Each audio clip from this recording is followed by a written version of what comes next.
اعوذ باللہ السمیع العلیم من الشیطان الرجیم بسم اللہ الرحمن الرحیم ام اتخذوا آلہۃ من الارض، کیا انہوں نے بنا لیے ہیں زمین میں الہ؟ تو اللہ شرک کی تردید فرما رہا ہے، اور تردید کی بڑی وجہ یہ ہے کہ مشرکین مکہ یہ سمجھتے تھے کہ ہمارے بزرگ قیامت کے دن اللہ کی پکڑ سے بچا لیں گے۔ اول تو قیامت ہے نہیں، آخرت ہے نہیں۔ اگر آخرت ہو گئی تو ہمارے بزرگ ہماری سفارش کریں گے۔ اگر بزرگوں کی اس سفارش کو مان لیا جائے تو اللہ کے عدل پر الزام آتا ہے۔ اللہ عادل ہے۔ اگر سفارشوں پر اور رشوتوں پر ایک مجرم بچ جائے تو پھر آخرت کا ہونا یا نہ ہونا بالکل برابر ہے، کیونکہ آخرت تو اس لیے تھی کہ لوگوں کو یہ احساس دلایا جائے کہ دنیا میں جتنا کسی نے ظلم کیا ہوگا، آخر ایک دن اللہ کے ہاں ان کو جواب دہ ہونا ہوگا۔ اب اگر وہاں بزرگ کام آ جائیں تو اس کا مطلب یہ ہے کہ پھر اللہ کا عدل نعوذ باللہ نہیں ہے، یہ اللہ کے عادل ہونے کے خلاف ہے۔ تو اللہ تعالیٰ نے شرک کا رد اسی لیے کیا ہے اور پوچھا ہے، ان کی بیوقوفی بیان کی ہے مشرکین مکہ کی کہ انہوں نے زمین میں الہ بنا لیے، یعنی وہ اللہ کو الہ مانتے تھے، رب العرش سمجھتے تھے اللہ کو، لیکن سمجھتے یہ تھے کہ اللہ آسمان پر حکمرانی کرتا ہے۔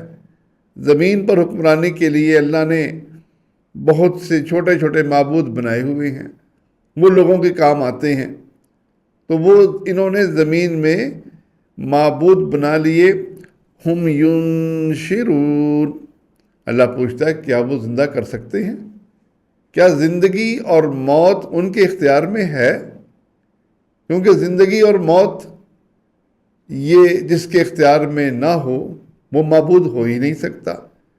جو معبود اتنا کمزور ہے کہ کسی کو زندگی نہیں دے سکتا، کسی کو موت نہیں دے سکتا، اور یہاں کہتے ہیں اللہ کا حکم آیا اور مر گیا، تو جہاں اتنا مجبور جو اپنے آپ کو سمجھتے ہیں تو پھر وہ زمین کے الہ نہیں ہیں۔ الہ صرف اللہ اکیلا ہے جو ہر جگہ حکمرانی کرتا ہے۔ لو کان فیہما آلہہ، اگر زمین میں معبود ہوتے یا دنیا میں آسمان اور زمین میں کہیں بھی کوئی اور معبود ہوتا، الا اللہ، اللہ کے سوا، لفسدتا، تو ان دونوں کے بیچ آسمان اور زمین میں فساد پھیل جاتا، اس کا نظام بگڑ جاتا۔ آخر آسمان کے معبود کو کیا ضرورت تھی کہ وہ زمین میں رہنے والوں کے لیے سورج کو نکالے، دن اور رات کو پیدا کرے، آسمان سے بارش برسائے؟ اگر آسمان کا معبود کوئی اور مان لیا جائے اور زمین کا معبود کسی اور کو سمجھا جائے تو پھر فساد پیدا ہو جاتا، کیونکہ یہ اپنی مخلوق اور وہ اللہ کی مخلوق، اور پھر دونوں کا مقابلہ ہوتا۔ کوئی چیز یہاں کا الہ چاہتا کہ نہیں یہ نہیں ہونی چاہیے، اور آسمان کا الہ چاہتا کہ وہ ہونی چاہیے، تو دونوں کی لڑائی ہو جاتی۔ بلکہ اللہ فرماتا ہے کہ پھر وہ ہر کوئی اپنی مخلوق کو لے کر دوسرے الہ پر حملہ آور ہو جاتا۔ جیسے یہاں ملک کے بادشاہ ہیں، تھوڑی سی لڑائی ہوئی اور وہ اپنی فوج لے کر حملہ آور ہو جاتے ہیں۔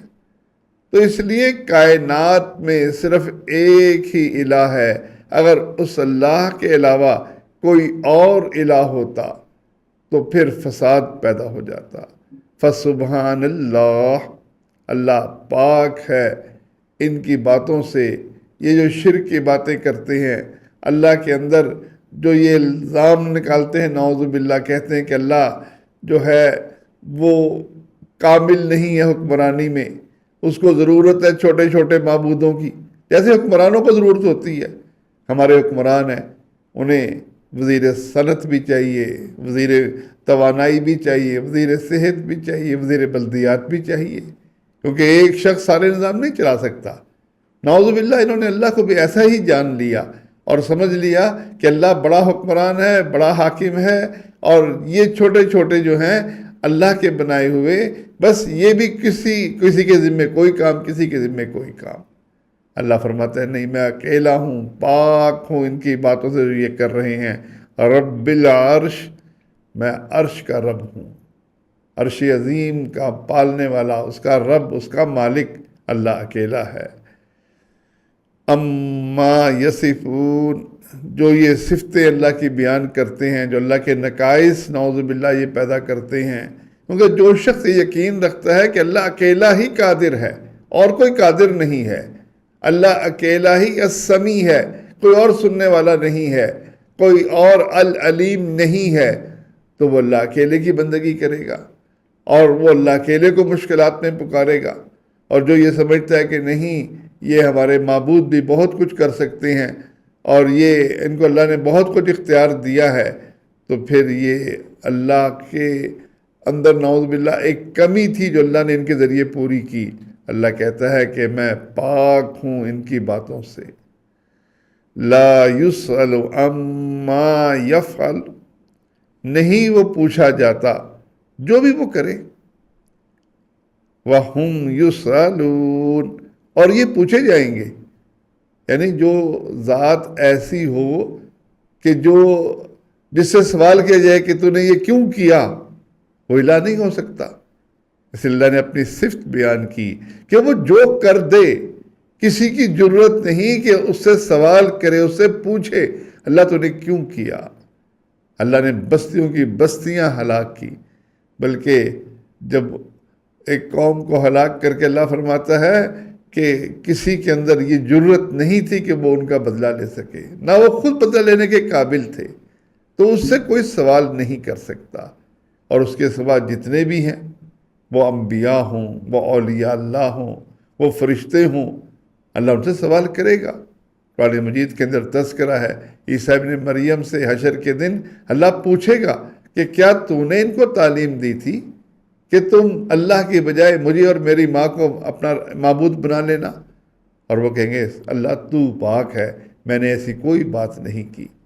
تو لوگوں سے اللہ سوال کرے گا، انبیاء علیہ السلام سے بھی اللہ سوال کر سکتا ہے، اور اللہ سے کوئی پوچھنے والا نہیں ہے۔ ام اتخذوا من دونہ آلہہ، کیا انہوں نے اس کے سوا معبود بنا رکھے ہیں، الہ بنا رکھے ہیں؟ قل، فرما دیجئے، ہاتو برہانکم، اپنی دلیل لے کر آؤ۔ یہ اللہ کو تو معبود تم بھی مانتے ہو، ہم بھی مانتے ہیں، اس کی دلیل کی حاجت ہی نہیں ہے، لیکن تم نے جن کو اپنا معبود سمجھا ہوا ہے، جن کو اپنا مشکل کشا اور حاجت روا سمجھا ہوا ہے، جن کے احکامات کے آگے تم جھک رہے ہو اور تم ان کو سمجھتے ہو کہ یہ ہمارے معبود ہیں، مشکل کشا ہیں، حاجت روا ہیں، اور تم ان کو راضی کرنے کے لیے ان کے مزاروں پر جاتے ہو، ان کی قبروں کا طواف کرتے ہو، ان کے قبروں کے گرد چکر لگا کر سمجھتے ہو کہ یہ راضی ہو رہے ہیں، ان کے نام کی تم شیرنیاں تقسیم کرتے ہو، ان کے نام پر عرس کرتے ہو، ان کے نام پر تم نے بہشتی دروازے کھولے ہوئے ہیں۔ تمہارے پاس ان سب چیزوں کی کیا دلیل ہے؟ ھذا ذکر من معیہ، یہ ذکر ہے جو میرے ساتھ ہے، اللہ نے مجھ پہ قرآن مجید نازل کیا ہے۔ اس قرآن مجید کے اندر دیکھو، وَذِكْرُ مَن قبلی، اور جو مجھ سے پہلے ہیں ان کی تعلیمات بھی موجود ہیں، ان کی کتابیں بھی موجود ہیں۔ معلوم یہ ہوا کہ تورات اور انجیل، اس کے اندر تبدیلی کے باوجود توحید کی بات ختم نہیں ہوئی، اس لیے اللہ نے چیلنج کیا کہ جاؤ میری کتاب قرآن مجید کو اٹھا لو، یہ اللہ کا کلام ہے، میرے پاس مجھ سے پہلے جو انبیاء ہیں ان کی کتابیں بھی موجود ہیں۔ تم اگر یہ سمجھتے ہو کہ یہ کتابیں اس کے اندر کوئی تمہارے مطلب کی دلیل ہے تو نکالو، کوئی عقلی دلیل نکالو، کوئی نقلی دلیل نکالو کہ اللہ کے بجائے کوئی اور مشکل کشا اور حاجت روا ہے، کوئی اور اولاد دیتا ہے، تم اللہ دیتا کی بجائے پیرا دیتا بنتے ہو، اللہ بخش کے بجائے پیر بخش بنتے ہو، تم اللہ کے بجائے غیروں کی طرف اپنے آپ کو منسوب کرتے ہو، تو بتاؤ تمہارے پاس اس کی دلیل کیا ہے؟ تلاش کرو اللہ کے قرآن میں۔ معلوم یہ ہوا کہ قوم جو گمراہ ہوئے وہ اس لیے گمراہ نہیں ہوئے کہ ان کے پاس کوئی دلیل تھی، بلکہ ان کی کتابوں کے اندر قرآن مجید کو ماننے والے، پورا قرآن مجید آپ پڑھ لیں، آپ کو کہیں دلیل نہیں ملے گی کہ رسول اللہ صلی اللہ علیہ وسلم نور من نور اللہ ہے، اللہ کے نور کا ٹکڑا ہے۔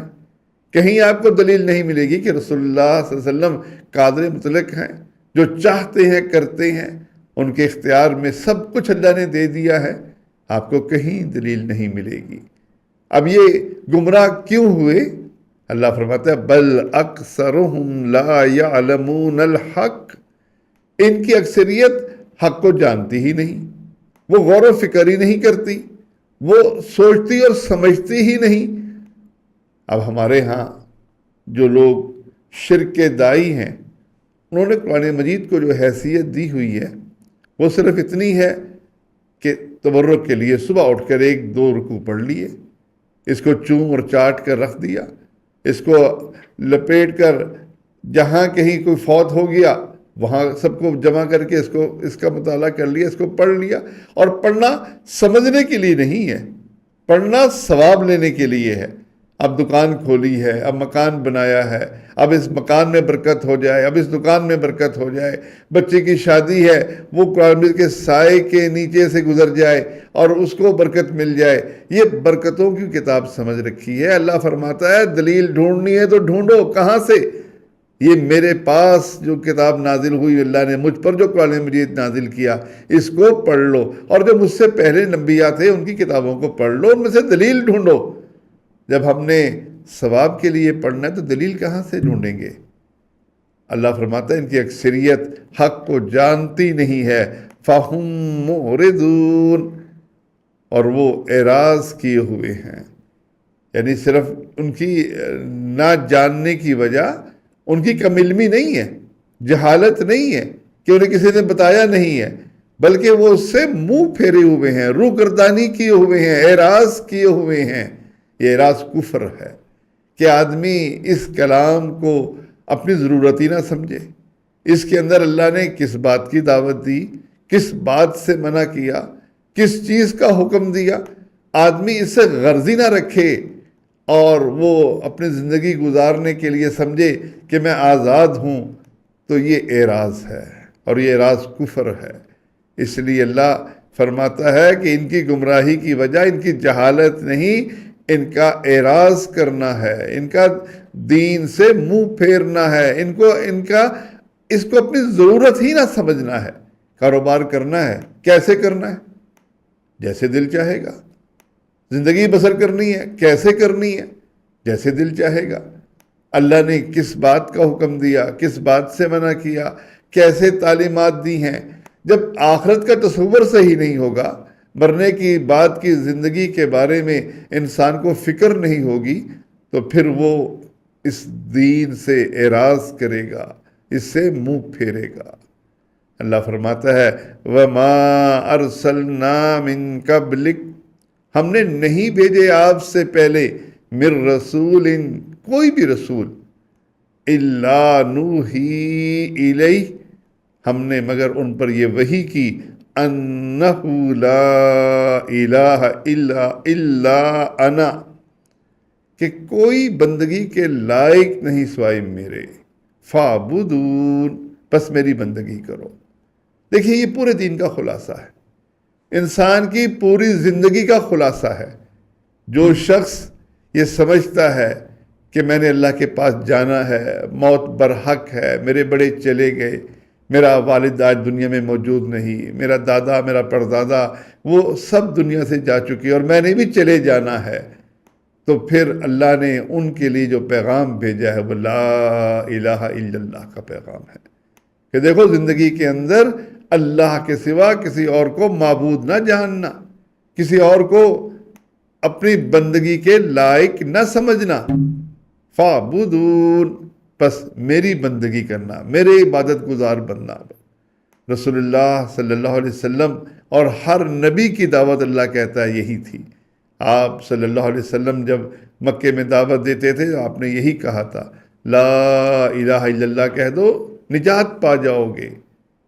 آپ صلی اللہ علیہ وسلم نے یہ فرمایا کہ جو شخص اس بات کی گواہی دے کہ اللہ کے سوا کوئی بندگی کے لائق نہیں اور میں اللہ کا رسول ہوں، وہ جہنم کے عذاب سے بچ گیا۔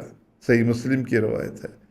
تو جہنم کے عذاب سے بچنا جو ہماری سب سے بڑی ضرورت ہے، کیونکہ جہنم کا عذاب معمولی عذاب تو نہیں ہے۔ آگ میں جلنے کا تصور آج ہم سوچ بھی نہیں سکتے، کتنا شدید تکلیف دہ منظر ہوگا اور کس طریقے سے وہاں عذاب ہوں گے۔ کہیں سردی کا عذاب ہے، کہیں گرمی کا عذاب ہے، کہیں بھوک کا عذاب ہے، اور کہیں کڑوا ترین درخت کھانے کا عذاب ہے، اور کہیں زخمیوں کے پینے کا عذاب ہے۔ آدمی اگر اس عذاب سے بچنے کے لیے اور اس بہترین جنت کے حصول کی تڑپ اپنے دل میں محسوس نہیں کرتا، یا محسوس کرتا ہے تو یہ راستہ اختیار نہیں کرتا جو انبیاء کا راستہ ہے کہ وہ لا الہ الا اللہ کی گواہی دے اور اللہ کے علاوہ کسی اور کی بندگی نہ کرے۔ دیکھیں، لا الہ نہیں کوئی بندگی کے لائق، نہیں کوئی پوجے جانے کے قابل، الا اللہ سوائے اللہ کے، الا انا سوائے میرے، فاعبدون بس میری بندگی کرو۔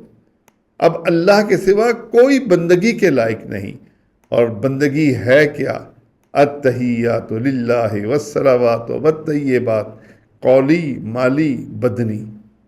قولی بندگی اللہ کو راضی کرنے کے لیے سبحان اللہ، الحمدللہ، اللہ تیرا شکر ہے، الحمدللہ، اللہ کی تعریف کرنا، مشکلات میں اللہ کو پکارنا۔ ایک شخص اللہ کی بجائے اٹھتے بیٹھتے یا رسول اللہ، یا علی مدد، اٹھتے بیٹھتے وہ یہ کلمات کہے گا تو اللہ کے بجائے قولی بندگی میں غیر کو شامل کر رہا ہے۔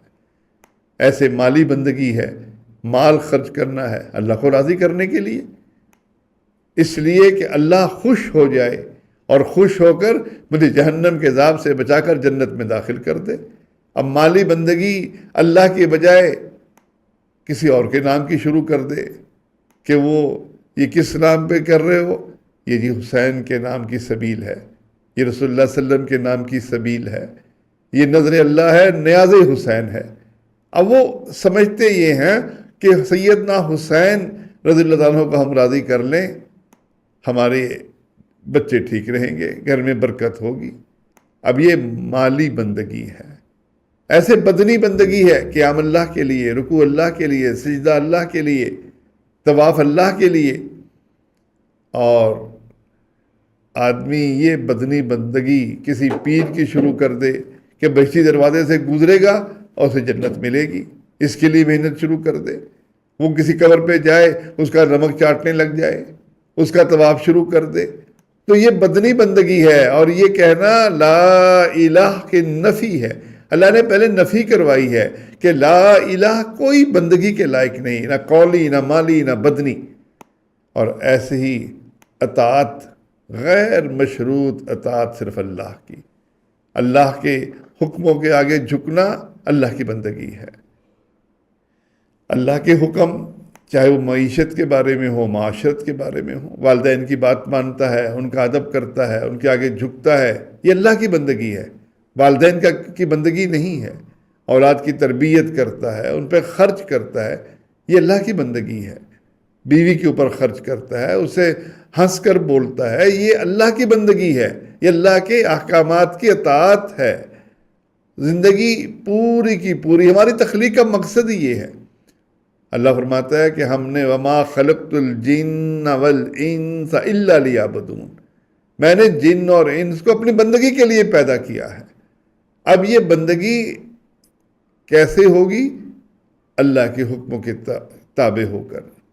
وہ حکم زندگی کے کسی بھی پہلو میں ہوں، جس حصے میں ہم اللہ کی نافرمانی کریں گے ہم شیطان کی بندگی کر رہے ہوں گے، ہم اللہ کی بندگی سے نکل کر شیطان کی بندگی میں داخل ہو رہے ہوں گے۔ اس صورت یاسین میں اللہ فرماتا ہے کہ وہ حشر کے میدان میں جب لوگ کھڑے ہوں گے اللہ یاد دلائے گا، الم احد الیکم یا بنی آدم، اے بنی آدم کیا میں نے تم سے اس بات کا عہد لیا نہیں تھا کہ تم شیطان کی بندگی نہ کرنا؟ اور کوئی نہیں کہ اللہ ہم نے شیطان کی بندگی نہیں کی، نہ شیطان کی نماز پڑھی ہے، نہ شیطان کے نام پہ روزہ رکھا ہے، نہ شیطان کے نام پر خیرات کی ہے۔ اصل میں اللہ کے حکموں کی خلاف ورزی یہ شیطان چاہتا ہے۔ شیطان نے چیلنج کیا تھا کہ اللہ مجھے ذرا مہلت تو دے، میں ان کے صراط مستقیم پر بیٹھوں گا، سیدھے راستے پر بیٹھ کر آگے سے حملہ کروں گا، پیچھے سے حملہ کروں گا، دائیں سے حملہ کروں گا، بائیں سے حملہ کروں گا۔ ان کی اکثریت کو اپنا شکر گزار نہیں پائے گا، اپنا تابع نہیں پائے گا، اور یہی وہ چاہتا ہے کہ ہم اللہ کے حکموں کی نافرمانی کریں۔ تو اس بندگی کے مفہوم کو سمجھ کر اگر ہم اللہ کی بندگی کریں گے جو اللہ کے ہر نبی کی دعوت ہے تو یقیناً کامیاب ہوں گے، دنیا کے اندر بھی اور آخرت کے اندر بھی۔ اور اگر اپنی مرضی کریں گے تو پھر وہ شیطان کی بندگی ہوگی جو قیامت کے دن خسارے کا باعث ہوگی۔